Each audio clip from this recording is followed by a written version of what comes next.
Brilliance Audio presents the unabridged recording of Bad Chili by Joe R. Lansdale, performed by Phil Gigante. This one's for my brother, Andrew Vax, Warrior. Life's like a bowl of chili in a strange cafe. Sometimes it's pretty tasty and spicy.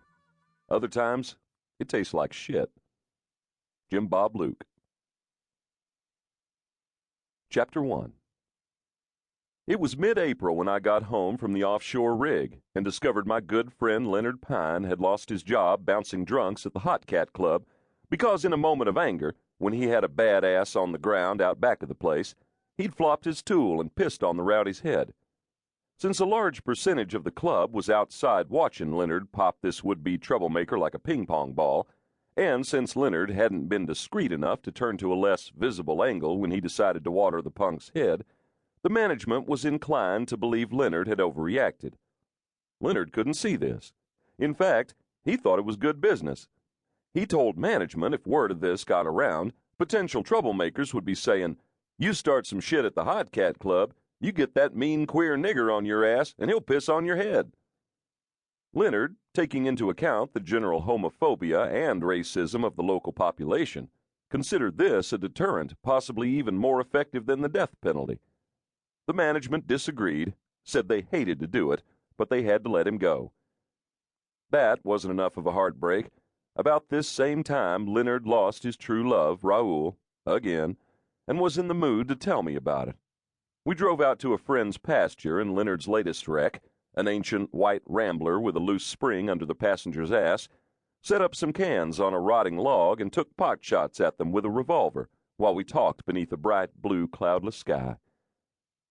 Way it happened was, Leonard knocked a row of cans down with a few good shots, and as we walked over to them to put them up again, he was beginning to tell me how he and Raoul had been arguing a lot, which was nothing new, and how Raoul had walked out. This was not new either. But this time Raoul hadn't come back. That was new. A few days later, Leonard discovered Raoul had taken up with a leather-clad fellow with a beard and a Harley, and had been seen riding around Laborde on the back of the bike, pushed up tight against Leatherboy. So tight, Leonard said, "He must have had his dick up the fucker's ass." We had one revolver between us, and as Leonard talked, he handed the revolver to me, and I started to load it. I had placed 4 shells in the chambers, when out of the woods, bounding as if on a pogo stick, came a frenzied squirrel.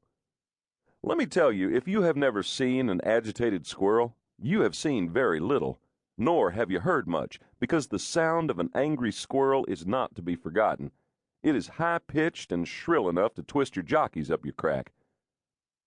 For a moment, Leonard and I were frozen with amazement, stunned by the shrieking. Both of us have been in and around the woods all our lives, and as a youngster I had hunted squirrel, and our family had fried and stewed and eaten them with poke salad and mustard greens on many occasions. But in all my born days, and I'm sure in Leonard's, we had never seen anything quite like this. I suddenly wondered if my taste in meat had been passed down through generations of squirrels by word of mouth, and here, finally, was old Bebo come to avenge the death of a relative.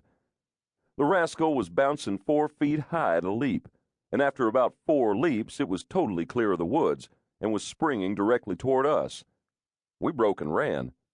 The squirrel, however, was not a quitter. Glancing over my shoulder, I saw that it was in fact gaining on us, and Leonard's cussing was having absolutely no effect, other than to perhaps further enrage the animal, who might have had Baptist leanings. We made the car just ahead of the squirrel, but we didn't make the doors. We jumped onto the hood and then the roof of the car, which was, of course, useless. The squirrel sprang to the hood effortlessly, and with a chatter and a spray of froth leaped onto the roof and directly at me. Leonard rescued me.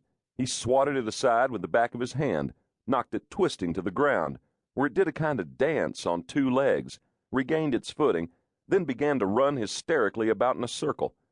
A heartbeat later it broke the circle and charged the car again.